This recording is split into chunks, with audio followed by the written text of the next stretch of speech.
ایھا الذین آمنوا من یرتد منکم عن دینہ فسوف یأتی اللہ بقوم یحبہم ویحبونہ اذلۃ علی المؤمنین اعزۃ علی الکافرین یجاہدون فی سبیل اللہ ولا یخافون لومۃ لائم ذلک فضل اللہ یؤتیہ من یشاء واللہ واسع علیم۔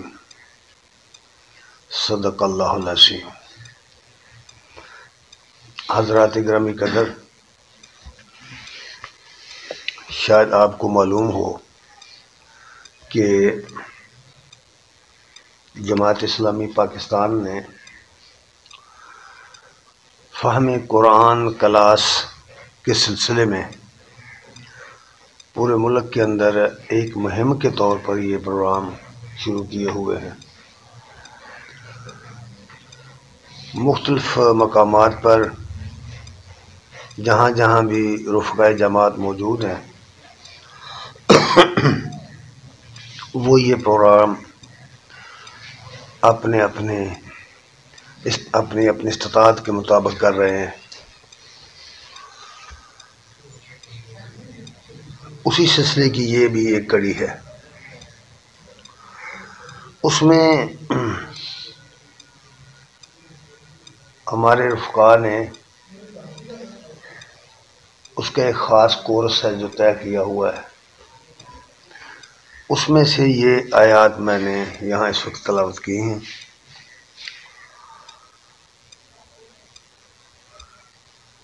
ان آیات کریمہ کے اندر جو بات بیان کی گئی ہے اس کا جو بیک گراؤنڈ ہے، اس کی جو پس منظر ہے وہ یہ ہے کہ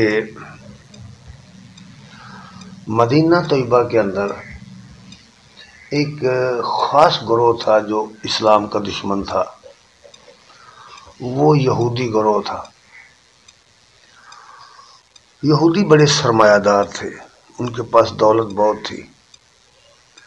اپنے سرمایے کی وجہ سے بہت سارے لوگوں کو انہوں نے اپنا مرہون میں بنا رکھا تھا، اور بہت سارے لوگ ان کے مقروض تھے۔ ان میں کچھ لوگ ایسے بھی تھے جو مسلمان ہو چکے تھے، لیکن معاشی دباؤ کی وجہ سے اور ان کی ریشہ دبانیوں کی وجہ سے صحیح معنوں میں وہ اسلام کے تقاضے پورے نہیں کر رہے تھے۔ تو ان حالات کے اندر یہ بات کہی گئی تھی جو اس آیت میں بیان ہوئی ہے، اور مسلمانوں کو مخاطب کر کے کہی گئی، ان لوگوں کو جو اپنے آپ کو ایمان کا دعوے دار سمجھتے تھے، جنہوں نے کلمہ پڑھا تھا۔ انہیں فرمایا گیا ہے کہ یا ایھا الذین آمنوا، اے ایمان والو، من یرتد منکم عن دینہ، تم میں سے جو شخص اپنے دین سے پھر جائے گا، فسوف یأتی اللہ بقوم یحبہم ویحبونہ، تو پھر جائے۔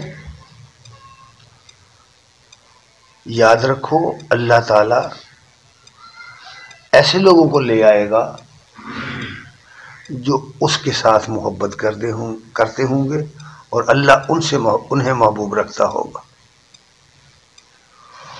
اذلۃ علی المؤمنین، وہ مومنوں کے معاملے میں بڑے نرم خو ہوں گے، اور اعزۃ علی الکافرین، اور کافروں پر بڑے سخت ہوں گے، کافروں کے مقابلے میں بڑے سخت ہوں گے۔ سخت ہونے کا یہ مطلب نہیں ہے کہ وہ اجڑ ہوں گے، اور سخت ہونے کا مطلب یہ ہے کہ وہ ڈٹ کر رہیں گے، کفار کے مقابلے میں ڈٹ کے رہیں گے۔ یجاہدون فی سبیل اللہ، اللہ کی راہ میں جدوجہد کریں گے۔ ولا یخافون لومۃ لائم، اور کسی ملامت کرنے والے کی ملامت سے نہیں ڈریں گے۔ ذالک فضل اللہ یؤتیہ من یشاء، یہ اللہ کا فضل ہے، وہ جسے چاہتا ہے عطا کرتا ہے۔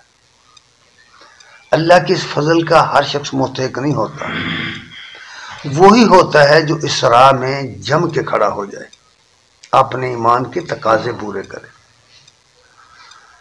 اور پھر فرمایا واللہ واسع علیم، جہاں تک اس دنیا کا تعلق ہے، اس کی معیشت کا تعلق ہے، اس میں ترقی کرنے کا تعلق ہے، تو اس کے لیے اللہ تعالیٰ وسعت دینے والا اور علم والا ہے۔ اس کے پاس بہت ساری وسعت ہے، وہ جس کو جو چاہے عنایت کر دیتا ہے۔ حضرات گرامی قدر، اس آیت کریمہ میں بڑی اہم بات کہی گئی ہے کہ ہر شخص کو، جو شخص اپنے آپ کو مسلمان کہتا ہے، اسے ہر وقت یہ بات جاننا چاہیے، جانتے رہنا چاہیے، ایمان کیا ہے، اسلام کیا ہے، اسلام کیا نہیں ہے، کون سی چیز اسلام نہیں ہے اور ہم بے سمجھے بوجھوں سے کیے جا رہے ہیں۔ ایمان کیا ہے، اس کے تقاضے کیا ہیں۔ جب ہم نے اللہ اور اس کے رسول پر ایمان کا اعلان کیا ہے تو ہمیں جاننا چاہیے کہ اس کے تقاضے کیا ہیں، کیونکہ اللہ تبارک تعالیٰ نے جو ٹیم، جو لوگ اپنے آخری پیغمبر کے ساتھی بنائے تھے، جو اصحاب رسول تھے، ان کا وصف یہ بیان کیا گیا ہے، اور ان کے وصف کے ساتھ ہی نبی کریم صلی اللہ علیہ وسلم کی بعثت کا مقصد بھی بیان کیا گیا۔ کیوں نبی صلی اللہ علیہ وسلم کو اللہ نے بھیجا تھا دنیا میں، اس کو اگر ہم سمجھیں تو اس کے لیے ہم کام بھی کریں گے۔ اس لیے سورہ فتح آیت نمبر 28 اور 29 میں یہ بات فرمائی ہوئی ہے، هو الذی ارسل رسولہ بالہدی ودین الحق لیظہرہ علی الدین کلہ وکفی باللہ شہیدا۔ اللہ وہ ہے جس نے اپنے رسول کو کامل ہدایت دے کر بھیجا ہے، بالہدا، کامل ہدایت، اور دین حق دے کر بھیجا ہے، یعنی زندگی گزارنے کا دنیا میں جو طریقہ ہے وہ صحیح طریقہ دے کر بھیجا ہے۔ دین دراصل زندگی گزارنے کے طریقے کو کہتے ہیں کہ یہ زندگی ہماری، اس کی صبح و شام کس طریقے پر گزر رہے ہیں، ہم اپنے صبح و شام کس طریقے سے گزار رہے ہیں۔ جس طریقے سے ہم صبح و شام گزار رہے ہیں یہ دراصل ہمارا دین ہے۔ اگر تو ہم اپنے صبح و شام، دن رات، اس میں اللہ اور اس کے رسول کے احکام کو پیش نظر رکھ کر ٹائم گزارتے ہیں اپنا، اور ان تقاضوں کو پورا کرتے ہیں، ان احکام کو، اس شریعت کو پورا کرتے ہیں، تو یقیناً ہم دین اسلام پر چل رہے ہیں۔ اور اگر ہم اس سے آزاد ہو کر کے اپنی زندگی گزارتے ہیں تو پھر ہمارا وہ طریقہ نہیں ہے۔ پھر کہا کہ اللہ کی گواہی اس پر کافی، اللہ کی گواہی اس پر بہتر کافی ہے۔ اب یہ ذرا غور کرو کہ اگر یہ جو کہا گیا ہے کہ اگر تم پھر جاؤ گے، تم نہیں یہ کام کرو گے، غلبہ دین کا کام تم نہیں کرو گے، تو اللہ تمہاری جگہ اور لوگوں کو لے آئے گا۔ اگر آپ تاریخ پڑھ کر دیکھیں، مسلمانوں کی تاریخ پڑھ کر دیکھیں، آج 14 صدیوں سے زیادہ زمانہ گزر گیا ہے، اس میں بڑے ہی نشیب و فراز آئے ہیں۔ ایک زمانہ وہ آیا جب پوری دنیا میں مسلمانوں کی حکومت تھی، ان کی خلافت تھی، پھر آندھی کی طرح تتاری اٹھے اور انہوں نے پوری سلطنت اسلامیہ کو تاراج کر دیا، بغداد کی اینٹ سے اینٹ بجا دی، لاکھوں لوگوں کو قتل کر دیا، شہید کر دیا، لاکھوں لوگوں کو گرفتار کر کے لے گئے، اور بڑی بڑی لائبریریاں جو مسلمانوں کی انہیں جلا کر راکھ کر دیا، اور اس طرح ہلاکو چنگیز خان وغیرہ آئے۔ پھر کیا ہوا؟ پھر دیکھتے ہی دیکھتے دنیا بدلی۔ اقبال نے اپنے ایک شعر میں اس کی طرف اشارہ کیا ہے عیاں شورش تاتار کے افسانے سے، ہے عیاں شورش تاتار کے افسانے سے، پاس با مل گئے کعبے کو صنم خانے سے. اگر تم نہیں اٹھتے نہ اٹھو، اللہ ایسی اور قوم کو لے کر آئے گا جو تمہاری جگہ لے گی اور تم ملیمیٹ ہو جاؤ گے اور وہ انعام لے جائیں. یہ مناظر تاریخ میں پہلے بیان ہو چکے ہیں. اب ہم لوگ آ گئے، ہمارا زمانہ آیا، اور اس وقت اپنی اسلامی دنیا کو دیکھو، پوری اسلامی دنیا کو، کہ کس طرح یہودیوں نے پوری دنیا کو اپنے شکنجے میں جکڑ لیا ہوا ہے، پوری دنیا کو. اور کوئی دنیا کا ملک ایسا نہیں جو ان کا محتاج نہیں. ان کے بینکوں سے سود نہیں لے، سود پر رقم نہیں لیتا. یہ IMF، یہ ورلڈ بینک جن کو تم جانتے ہو، یہ ان کے یہودیوں کے بینک ہے. اصل میں ان کے غالب شیئر ان میں ان کے ہیں. اب محتاج ہوگی پوری دنیا اسلام جو ہے، اور پوری دنیا اسلام کے اندر کوئی ایسا نہیں ہے کہ جو اٹھ کر ان کا مقابلہ کرے. بلکہ حد یہ ہو گئی کہ لوگ ان کو تسلیم کرنے کی باتیں کر رہے ہیں. اسرائیل کو، اس کی حکومت کو تسلیم کر لیا جائے. یہ پستی کی انتہا ہے. اس لیے اللہ تعالیٰ نے فرمایا کہ یہ دین مغلوب ہونے کے لیے نہیں آیا، یہ تو غالب ہونے کے لیے. لِیُظْهِرَهُ عَلَى الدِّینِ كُلِّهِ وَكَفَىٰ بِاللَّهِ شَهِیدًا. یہ تو اس لیے آیا ہے، اللہ نے اس لیے اپنے رسول کو بھیجا تھا کہ وہ اس دین کو دنیا کے ادیان پر، دنیا کے نظاموں پر غالب کر دے، اور اللہ کی گواہی اس پر کافی ہے. پھر ان لوگوں کا حال بیان کیا جو کلمہ پڑھ کر نبی کے ساتھی بنے تھے. وہ کون تھے، کیسے تھے؟ محمد رسول اللہ اشداء والذین معه اشداء علی الکفار رحماء بینہم.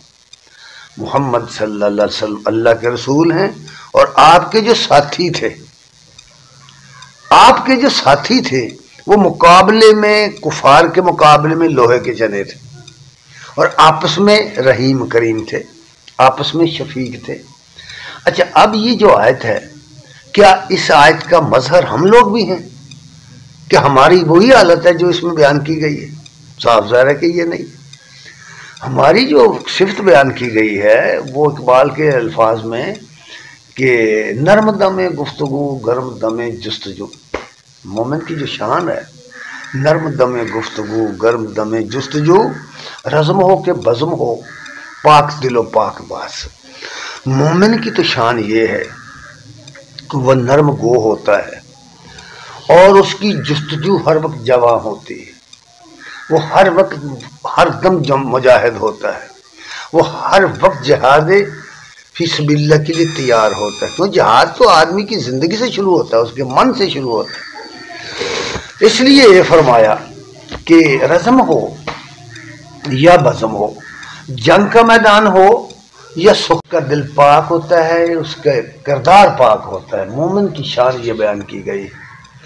اور پھر یہ جو فرمایا ہے کہ اللہ تعالیٰ اس قوم کو لے کے آئے گا، اس قوم کو جسے وہ محبت کرتا ہوگا، جسے وہ محبوب رکھے گا، اور وہ اس کو محبوب رکھیں گے. پھر قرآن نے ان لوگوں کا تذکرہ کیا. وہ کون لوگ ہیں؟ فرمایا ہے فَسَوْفَ يَأْتِ اللَّهُ بِقَوْمٍ يُحِبُّهُمْ وَيُحِبُّونَهُ. سورہ البقرہ کی آیت نمبر 165 میں فرمایا وَمِنَ النَّاسِ مَن يَتَّخِذُ مِن دُونِ اللَّهِ أَندَادًا، کہ بعض وہ لوگ ہیں جو اللہ کو چھوڑ کر غیر اللہ سے ایسی محبت کرتے ہیں. ذرا غور سے سننی بات، اللہ کے مقابلے میں غیر اللہ سے ایسی محبت کرتے ہیں جیسی کہ حب اللہ، اللہ سے محبت ہونی چاہیے، اللہ کی محبت کی مانند. اب آپ غور کریں اپنی زندگی پر. ہم اپنی زندگی پر اگر غور دیکھ کریں تو ہم کس کس چیز کے ساتھ محبت کر رہے ہیں؟ ہم مال سے محبت کرتے ہیں، ہم برادری سے محبت کرتے ہیں، ہم رشتہ داروں، دوستوں، فلاں سے رشتے کرتے ہیں.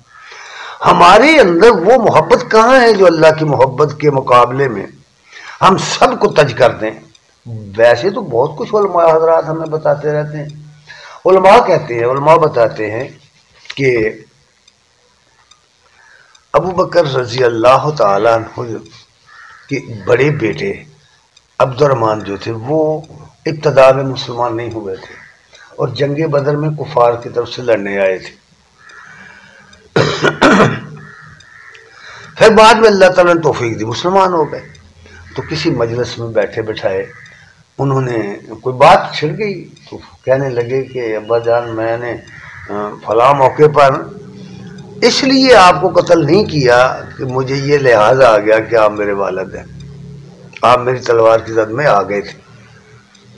اس کے جواب میں انہوں نے جو فرمایا لوگوں نے سنا، جانتے ہیں آپ، انہوں نے فرمایا بیٹا اگر تو میری تلوار کی زد میں آ جاتا تو میں تجھے قتل کر دیتا، کیوں کہ تو اللہ اور اس کے رسول کا دشمن ہے۔ اس کو کہتے ہیں اللہ کی محبت۔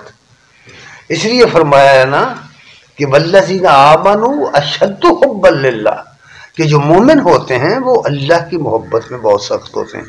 اللہ کی محبت کے مقابلے میں کوئی چیز انہیں پیاری نہیں ہوتی، کوئی چیز انہیں پیاری نہیں ہوتی، نہ مال، نہ جان اپنی، نہ اولاد، نہ برادری، نہ رشتہ دار، نہ دوست، کچھ عزیز نہیں ہوتی۔ وہ اللہ کے لیے جیتے ہیں، اللہ کے لیے مرتے ہیں۔ اس حوالے سے یہ بات کہی گئی ہے۔ اور پھر فرمایا نبی صلی اللہ علیہ وسلم نے ایک اور بات بھی فرمائی، طریقہ کیا ہے۔ ایک دفعہ انس رضی اللہ تعالیٰ عنہ بیان کرتے ہیں، آپ نے فرمایا یا بنیا، اے بیٹے، ان کو درتا ان تصبح و تمسی ولیس فی قلبک خش اللہ لأحد فافعل۔ بیٹا بات سن، اگر تجھے اس بات پر قدرت ہو کہ تیری صبح بھی ایسے گزرے، تیری شام بھی ایسے گزرے کہ تیرے دل میں کسی مسلمان کا، کسی شخص کا کے خلاف تعصب نہ ہو، نفرت نہ ہو۔ زندگی گزارنے کا ڈھنگ سکھایا ہے ایک انسان کو کیسا انسان ہونا چاہیے کہ کسی کے خلاف اس کے دل میں نفرت نہ ہو، کسی کے خلاف اس کے دل میں تصور نہ ہو، غش نہ ہو۔ اور پھر فرمایا اگر ایسا تو کر سکتا ہے نا، اپنی صبح و شام ایسی گزار سکتا ہے گزار۔ اور پھر فرمایا ثم قال یا بنیا ذالک من سنتی، میرا طریقہ یہ ہے، میرا طریقہ یہ ہے کہ میں اپنے دل میں کسی کے خلاف تعصب، کسی کے خلاف نفرت نہیں رکھتا۔ اور یہی وجہ ہے کہ نبی کریم صلی اللہ علیہ وسلم کے اخلاق کریمانہ کی وجہ سے لوگ کافر بھی آپ کے اخلاق کی وجہ سے مسلمان ہوئے ہیں۔ اور اس کے کئی واقعات ہیں۔ ایک واقعہ ایسا بھی ہے کہ ایسا شخص جو ساری زندگی دشمنی میں رہا، جس کا باپ بہت بڑا دشمن سی، جو دشمن بنا رہا، ابو جہل، کون نہیں جانتا ابو جہل کو۔ ابو جہل کا بیٹا اکرمہ جب مسلمان ہونے کے لیے آیا تو آپ نے اپنی چادر بچھا دی اور ساتھ ہی اپنی مجلس میں بیٹھے سب لوگوں سے کہہ دیا کہ دیکھنا اس کی موجودگی میں اس کے باپ کی برائی مت کرنا۔ اب اندازہ کریں، اس کا برائی سے ذکر نہ کرنا، اس کا دل دکھ جائے گا، اس کے دل میں خیال آئے گا، نفرت کا اظہار مت کرنا۔ یہ فرمایا میرا طریقہ ہے۔ نبی صلی اللہ علیہ وسلم نے فرمایا ہے بیٹا میرا یہ طریقہ ہے، ذالک من سنتی، یہ میری سنت ہے، یہ میرا طریقہ ہے۔ ومن احب سنتی، اور جس نے میرے طریقے سے محبت کی، فقط احبنی، اس نے میرے ساتھ محبت کی۔ ومن احبنی، اور جس نے میرے ساتھ محبت کی، کان معی فی الجنہ، وہ جنت میں میرے ساتھ ہوگا۔ اب فرمائیے یہ جنت کو آسان ہے؟ پہلے اس طرح کے بنیں گے تو جنت ملے گی، ورنہ کیسے ملے گی؟ ٹھیک ہے نا؟ تو فرمایا یہ ہے۔ اور پھر قرآن کہتا ہے اسی آیت میں کہا انما ولیکم اللہ ورسولہ والذین آمنوا، اللہ تعالیٰ، بس اللہ تعالیٰ تمہارا دوست ہے، تمہارا سرپرست ہے، تم اللہ کے مقابلے میں، اس کے رسول کے مقابلے میں، ولیکم اللہ ورسولہ، تمہارا دوست، تمہارا سرپرست اللہ ہے، اس کا رسول ہے، اس کے مقابلے میں کسی اور کو اپنے دوست نہ بناؤ۔ پچھلے درس میں گزر چکا ہے یا ایھا الذین آمنوا لا تتخذوا اليہود والنصارى اولیاء، اے ایمان والو یہود و نصارہ کو اپنا دوست مت سمجھو، اپنے سرپرست مت بناؤ۔ یہ آپس میں ایک دوسرے کے دوست ہیں، آپس میں ایک دوسرے کے سرپرست ہیں، اور تم میں سے جس نے بھی ان کو اپنا سرپرست بنایا، دوست بنایا، وہ ہم سے نہیں، وہ انہی میں سے ہے۔ صاف صاف بات کہہ دی گئی ہے. اس تناظر میں ذرا دیکھیے اس کو. اور پھر فرمایا والذین آمنوا، اور اللہ پر ایمان لانے والے، اس کے رسول پر ایمان لانے والے جو ہیں وہ تمہارے سرپرست. ان کی علامت یہ بیان کی الذین یقیمون الصلاۃ، جو نماز قائم کرتے ہیں، ویؤتون الزکوٰۃ، اور زکوٰۃ دیتے ہیں. ایمانداری سے ہم اپنے بارے میں پوچھیں اپنے آپ سے، کیا ہم زکوٰۃ دیتے ہیں؟ کیا ہمارے زمیندار اپنی فصلوں کی زکوٰۃ دیتے ہیں؟ کیا ہمارے سرمایہ دار دکاندار اپنا حساب کر کے زکوٰۃ دیتے ہیں؟ سوچو. اگر نہیں دیتے تو پڑھتے جائیں نمازیں، پڑھے نمازیں جتنی مرضی پڑھیں، کچھ حاصل نہیں ہوگا. زکوٰۃ فرض ہے نا، علماء کرام سے پوچھ لیں. زکوٰۃ فرض ہے. زکوٰۃ کا جس شخص پر نصاب پورا ہو جائے گا زکوٰۃ فرض ہے. اگر وہ زکوٰۃ نہیں دیتا تو آپ کو جاننا چاہیے کہ جن لوگوں نے زکوٰۃ دینے سے انکار کیا تھا، صدیق اکبر رضی اللہ تعالیٰ عنہ، خلیفہ بلا فصل امیر المومنین نے ان کے خلاف جہاد کا اعلان کر دیا تھا. اس لیے یہ بات فرمائی، علامت یہ ہے. پھر فرمایا وَهُمْ رَاكِعُونَ، وہ جھک جانے والوں کے ساتھ جھکے رہتے ہیں. اللہ کے سامنے وہ جھکنے والے لوگ ہوتے ہیں. یہ ہیں وہ لوگ جن کی علامت یہ بیان کی وَمَن يَتَوَلَّ وَرَسُولَهُ وَالَّذِينَ آمَنُوا فَإِنَّ حِزْبَ اللَّهِ هُمُ الْغَالِبُونَ. جس شخص نے اللہ کو اور اس کے رسول کو اور ایمان والوں کو اپنا سرپرست بنایا، اپنے دوست بنایا، ان کے بارے میں فرمایا فَإِنَّ حِزْبَ اللَّهِ، یہ اللہ کی پارٹی کے لوگ ہیں، یہ اللہ کی جماعت کے لوگ ہیں. اور پھر یہ بھی فرمایا ہم الغالبون، یہ غالب آ کے رہیں گے. اب اگر ہم مغلوب ہیں، پوری دنیا کی مسلمان امت اگر مغلوب ہے، اس پر غیروں کی حکومت چل رہی ہے، غیروں کی تعلیم، غیروں کی تہذیب، غیروں کی زبان، غیروں کا لباس، سب کچھ اگر غیروں کا ہے تو کیا ہم لوگ آزاد ہیں؟ کیا ہم لوگ واقعی اللہ رسول کے محب ہیں؟ یہ سوچنے کی باتیں. تو اس کا مطلب یہ ہوا کہ ہم اللہ کی پارٹی نہیں ہیں. نتیجہ یہ نکلا کہ ہم غالب بھی نہیں، مغلوب ہو گئے. پوری دنیا کے اندر غلبہ تو ان قوموں کا ہے. کون نہیں جانتا؟ اس کے لیے کوئی تفصیلات بیان کرنے کی ضرورت نہیں ہے کہ غالب قومیں کون سی ہیں. کہاں سے وہ سمندر پار، 7 سمندر پار سے اٹھے اور آ کر کے مسلمان ملکوں کے اندر انہوں نے اپنی فوجیں اتار دی. اور مسلمانوں کے اندر اتنی سخت نہیں ہے کہ ان کا مقابلہ کریں. کیوں ایسا ہوا؟ اس لیے کہ ہم اپنا وہ راستہ جہاد فی سبیل اللہ کے چھوڑ چکے. اللہ تعالیٰ نے پھر فرمایا دوسرے مقام پر، فرمایا سورہ مجادلہ کی آیت نمبر 22، کبھی کبھی پڑھ کر کریں ان آیتوں کو، ترجمہ پڑھا کریں ان کا، تمہیں پتہ چلے کہ اصل حقائق کیا ہے.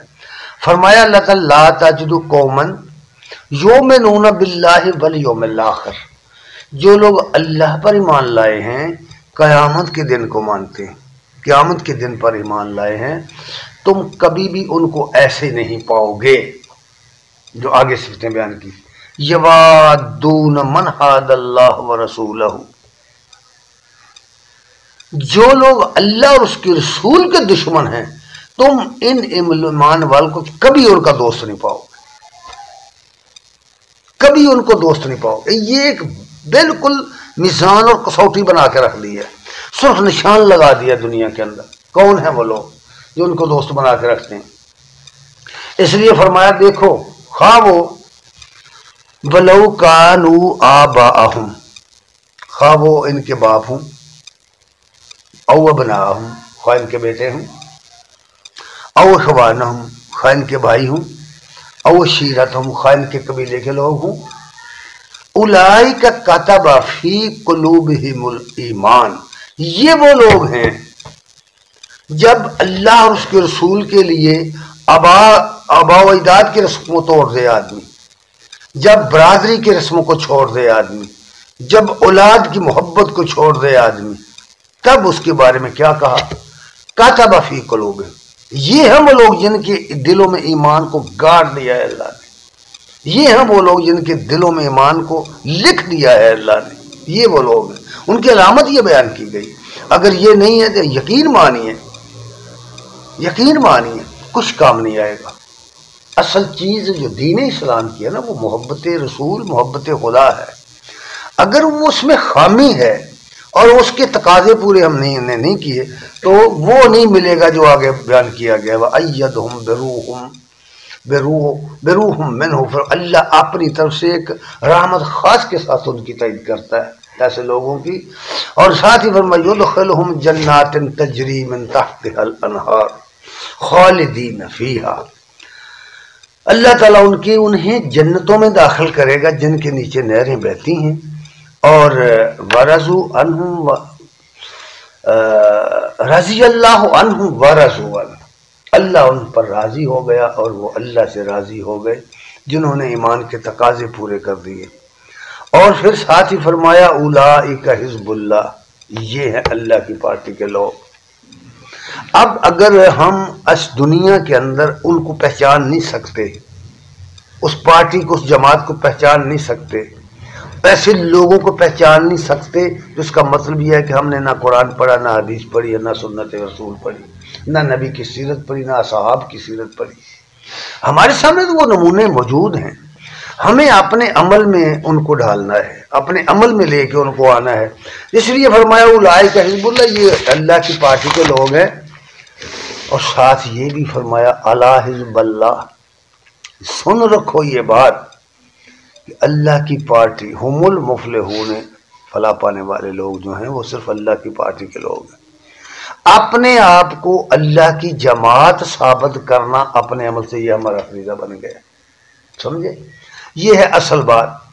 علامہ نے ان کی صفت بیان کرتے ہوئے نا ایسے لوگوں کی فرمایا ہے خدائے لم یزل کا دست قدرت تو زبان تو ہے، مسلمانہ تیری حیثیت اس دنیا میں کیا ہے، مومن تیری حیثیت کیا ہے دنیا میں، تو اللہ کا دست قدرت ہے، تیرے ذریعے اپنے دین کو اس نے غالب کرنا ہے دنیا میں، تیرے ذریعے اس نے اپنے نبی کے ذریعے، اپنے نبی کے اصحاب کے ذریعے دین غالب کیا ہے، اس نے جبر کے ساتھ فرشتے اتار کر دین نہیں غالب کیا دنیا میں، انسانوں کے ذریعے کیا ہے۔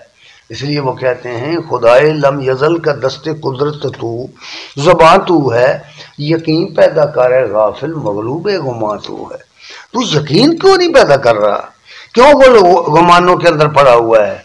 پھر فرمایا پرے ہے چرخ نیلی فام سے منزل مسلمان کی، پرے ہے چرخ نیلی فام سے منزل مسلمان کی، ستارے جس کی گرد راہ ہوں وہ کارواں تو ہے، یعنی ماضی کھول کے رکھ دیا کہ کہاں وہ لوگ جو دین کا پیغام لے کر اٹھے تھے، بالکل مٹھی بھر تھے، اور اس زمانے کی بڑی بڑی سلطنتوں کو جو سپر پاور تھیں اس زمانے کی پلٹ کر رکھ دیا انہوں نے۔ اس لیے وہ کہتے ہیں ستارے جس کی گرد راہ ہوں وہ کارواں تو ہے، مکان فانی، یہ جس کی طلب میں تم لگے ہوئے، یہ مکان چاہیے، یہ کوٹھی اور کار اور بنگلہ چاہیے، اور یہ زمینیں اور یہ فلاں اور یہ کیا ہے چیزیں، ان کی تو کوئی حقیقت نہیں ہے۔ مکان فانی مکی آنی، یہ مکان فانی ہے اور اس میں آنے والے لوگ آنے سے جانے والے ہیں، آج ہم ہیں، آج سے 50 برس کچھ اور لوگ تھے، اور پیچھے چلے جائیں اور 50 برس کچھ اور لوگ تھے، اور آگے جائیں 50 برس کچھ اور لوگ ہوں گے، نہ آپ ہوں گے نہ ہم ہوں گے، یہ حقیقت نہیں ہے۔ اس لیے کہا ہے کہ مکان فانی